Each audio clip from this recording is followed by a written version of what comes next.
Hi guys, good afternoon. I'm here para turuan naman kayo ngayon no, kung papaano naman ginagawa yung recruitment procedure natin. Assuming na tabletop na natin, di ba? Meron na tayong ginawang slide about it.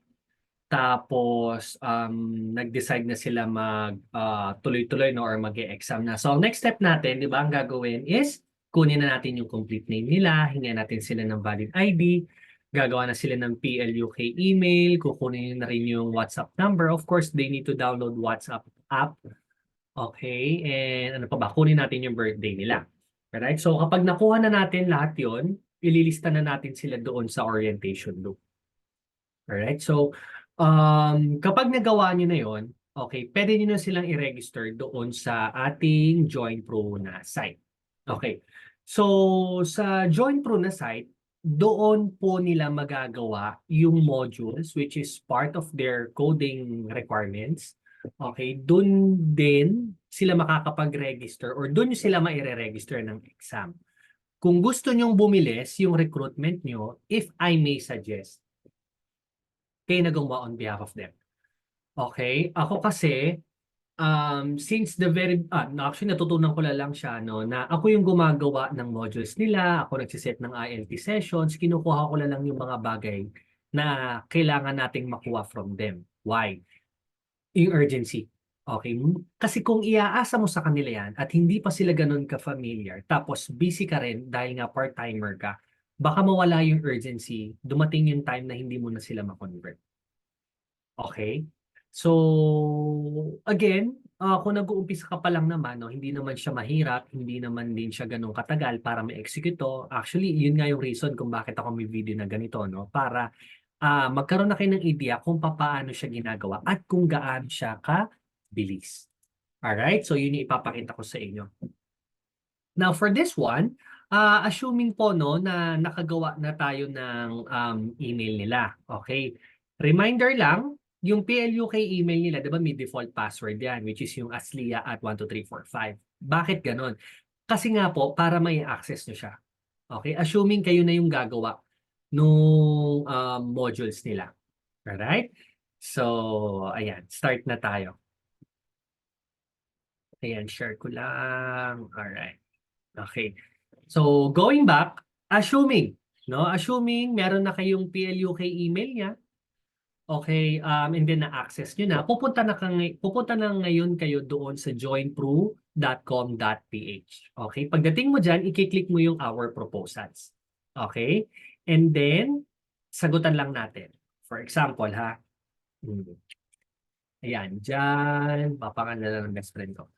Jan Adrian. Middle name, Cortesano, uh, for Cortesano, okay, Dizon. Okay, next.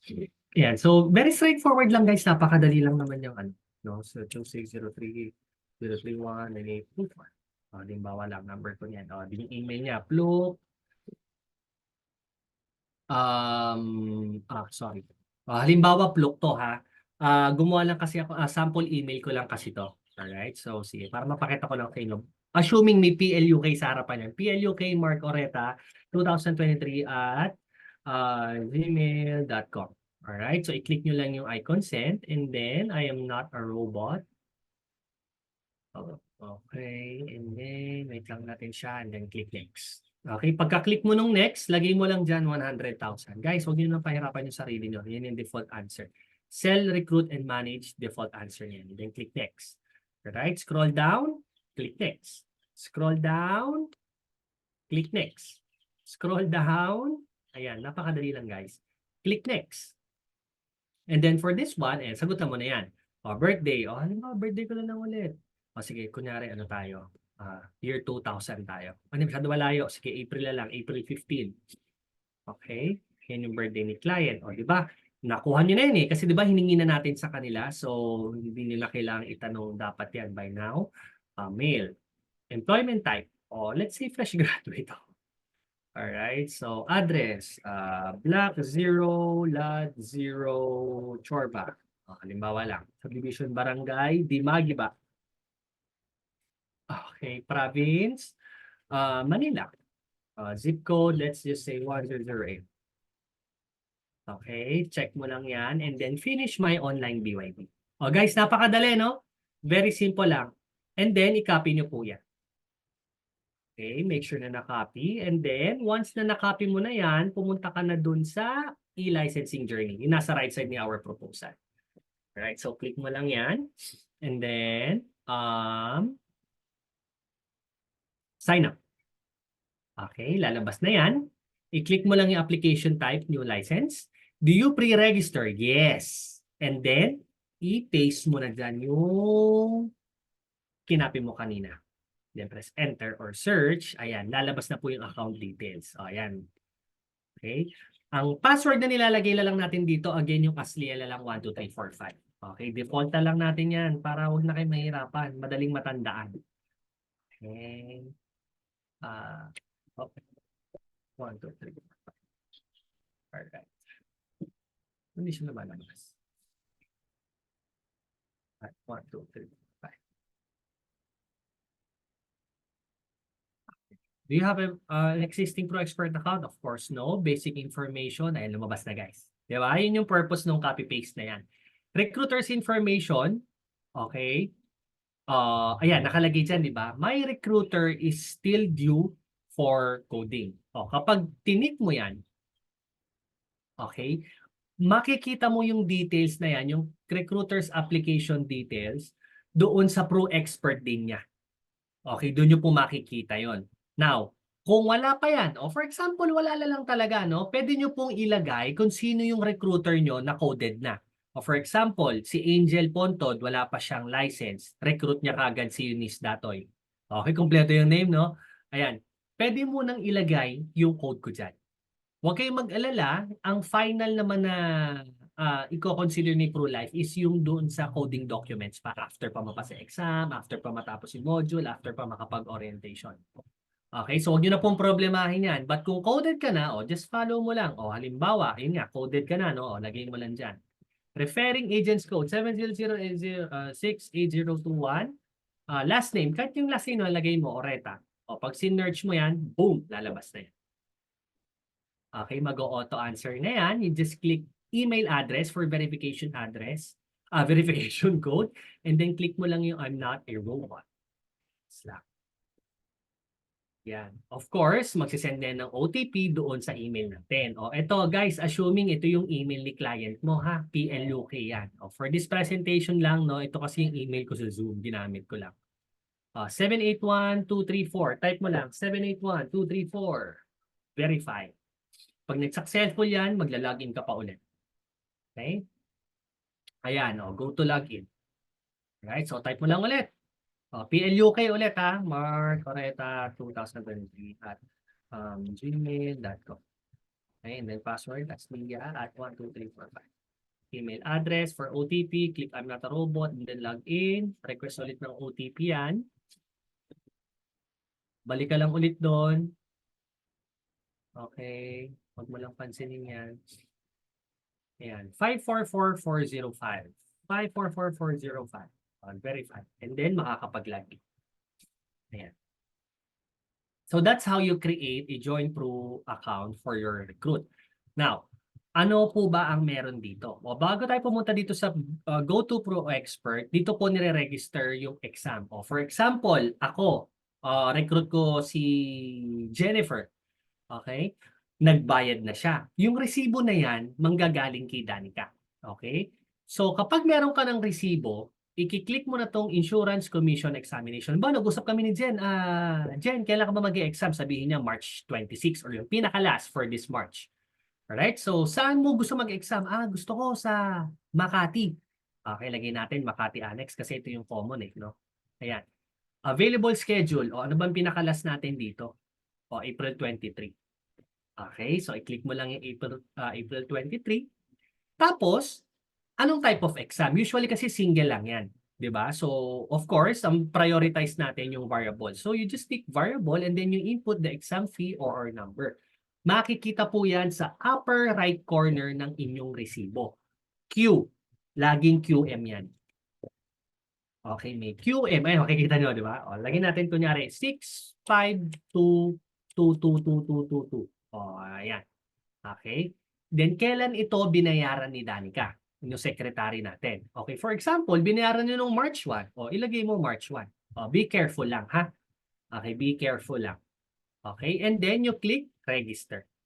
Pagka-enter mo niyan, lalabas dyan, kung parang successful registration, babalik ka sa email, may magpa-prompt dyan. We accept your request for exam register chorba-chorba, parang gano'n yung thought, okay? Then, kailangan mong bantayan yan kasi after few days, mag-a-appear dyan kung successful yon. Okay, kung hindi siya successful, ibig sabihin meron kang details na input na mali, okay, mag-alala, pwede nyo naman i-register ulit yan. Okay, so that's how naman you register your recruit kung for reservation ng exam. Okay, another tip. For example, March 4 ang deadline.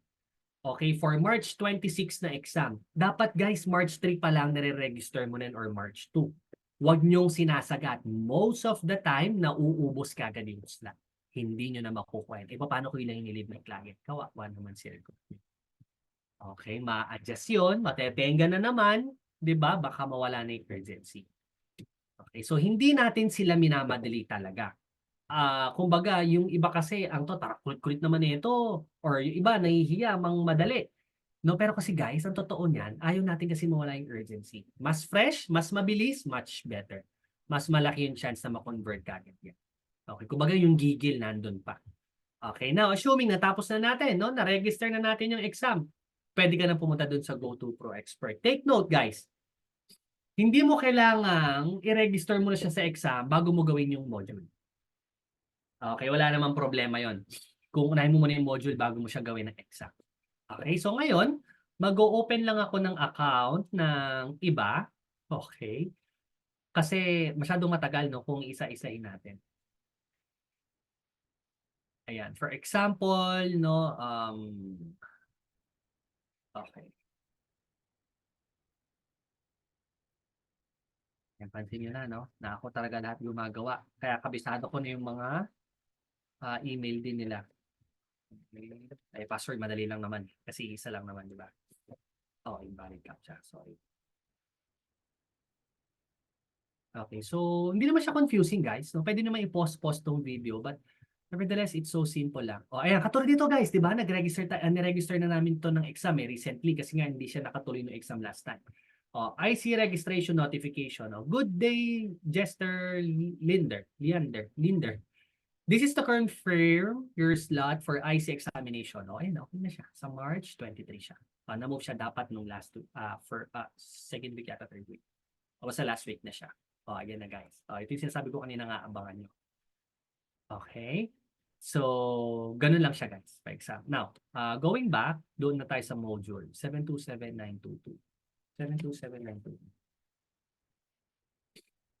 Verify natin. Of course, magla-login na yan. 72. Oh, ayan. Okay. Ano yan? Ulit.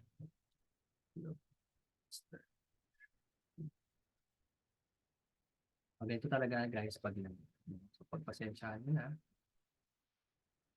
Okay, very helpful to guys kasi mas bibilis yung recruitment talaga nyo. No? Kasi hindi nyo na siya kailangang iasa sa iba. Okay, kasi kayo na mismo. Yan, 49438. 49438. Okay. Ayan, pasok na tayo sa account niya. Okay, ito kasi nagawa ko na yung schedule niya, no? Ayan, GoToPro Expert. Yan. Ayan, so you can see, may isa pa pala siya, hindi natatapos siya nito. Completed na to. Yung jump na lang yan. Okay. Completed natin. Ayan, Rookie Onboarding Program o ROP. Okay, part 1 review. Okay. Okay, guys. Pag kinlik niyo yung Rookie Onboarding Program, lalabas yan kaagad sa inyo. Ayan, as you can see guys, no, ayan, no, di ba? Nakita niyo yung dalawa na yan. Hindi niyo na kailangan gawin yan. Kaya kami nakalagay optional eh. Di ba? Pero ako kasi, for some reason, makulit ako. O, di sige, ginawa ko lang. Tinesting ko lang ba? Tumesting lang. Okay? But again, you don't need to do this. Alright, so ayan, as you can see naman, di ba, 0% yan, pero 100% pa rin. Okay, so i-close na natin yan. Click nyo lang ulit yan. Ito, i-click nyo lang. Ito guys, yung mga kailangan nyong gawin. Ruling Assurance Account Plus, Ruling Elite Protector, open ko lang lahat ha. Pro Millionaire, Accelerated Life Care Benefit, Waiver, Rookie and Boarding Session 1, Rookie and Boarding Session 2. Ayan, okay. So going back, ayan, i-click nyo lang po yung may mga check na yan. Okay, pagka-click nyo yan, i-scroll down nyo lang ng mabilis. Okay, and then next slide.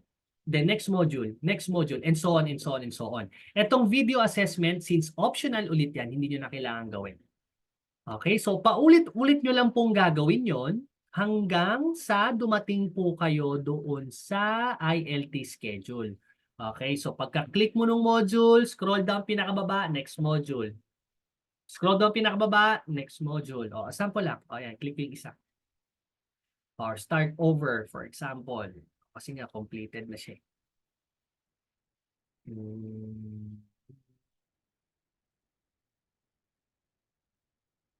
Ayan, mag-a-appear na siya.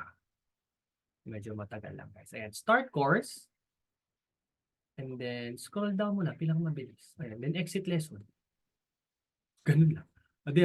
Tas, di ba, may ganyan na. O, nakalagay sa upper right, di ba? Next module. O, next module ka lang ulit. Okay, and so on until nga umabot ka doon sa ILT 1 and 2. Now, okay, itong ILT 1 and 2, umabot ka na dito. Pipili ka na ngayon ng schedule. Okay? So guys, please be informed na ang ILT session natin is done every Tuesday, Wednesday, 1 and 2. Or Thursday and Friday, 1 and 2. Question, sir, pwede bang mauna yung 2 bago 1? Oh, hindi po pwede.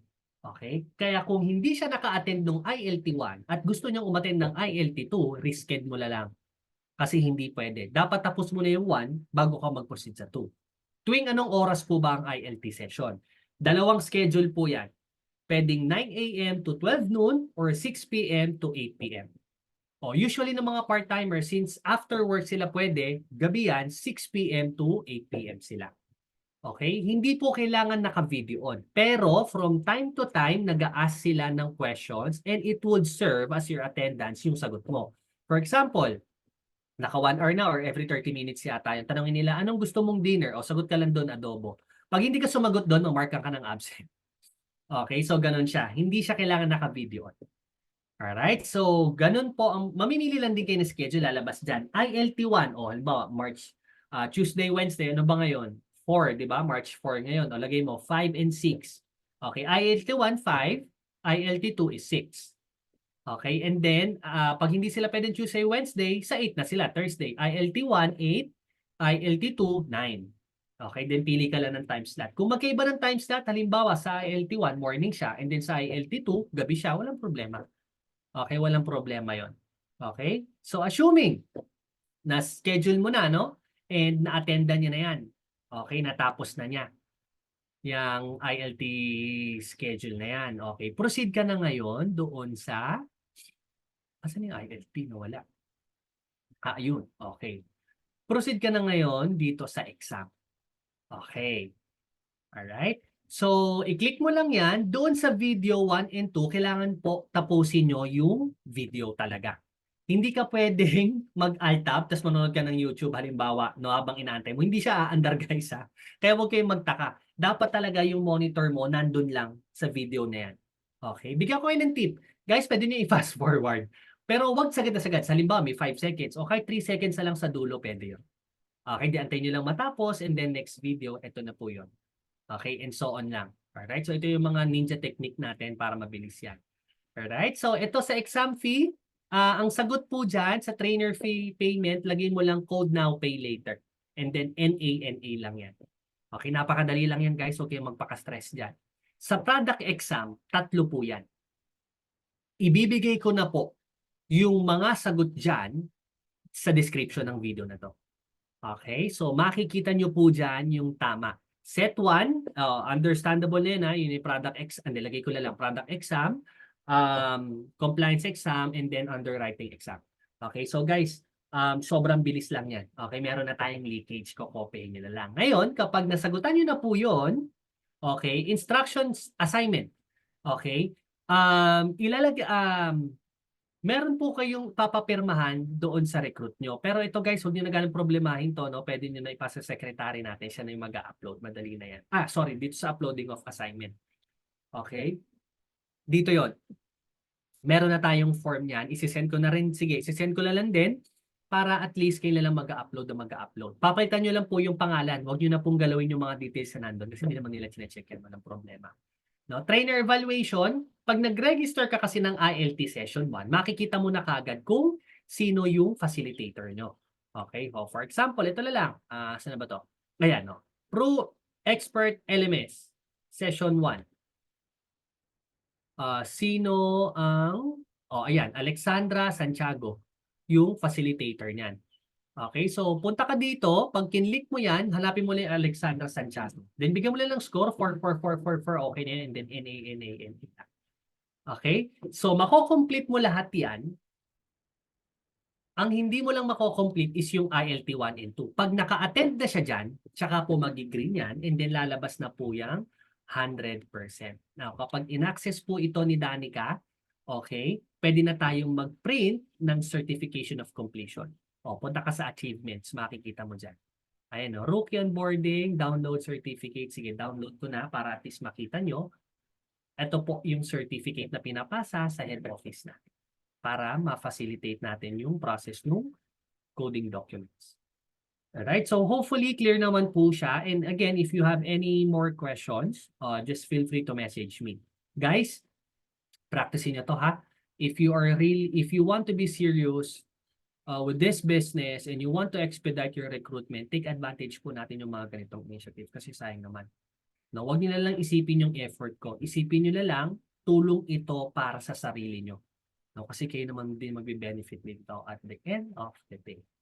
So, ayun lang guys. Thank you so much for staying with me and hopefully, no, meron akong additional knowledge na impart sa inyo. And please don't forget to like and subscribe for more videos. So, yun lang guys. Thank you so much. Good evening.